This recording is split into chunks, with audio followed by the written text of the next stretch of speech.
पवित्र दशहरा उपलक्षे आज ओडिशावासी को ये जो माँ दुर्गा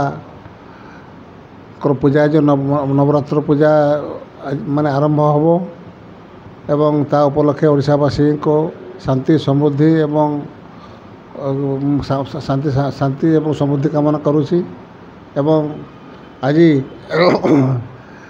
जे भली भाव आमर माँ दुर्गा तांको माने दश भुज विशिष्ट से माँ दुर्गा आज जी पापी एवं विशेष करिकी समाजर माने कि माने अनिष्टकारी समस्त को जमती ये करेंगे तांकर से दश भुजरे तांको जमती विनाश करेंगे ये वार्ता विशेष कर देवी एवं विशेष करके समाज रे आज जो माने दुष्ट चरित्र नष्ट चरित्र एवं असामाजिक लोक को आज माँ दुर्गा सेमती निधन करेंगे ये आशा एवं ए संदेश विशेष करके ओडिशावासी को देवाई चाहे।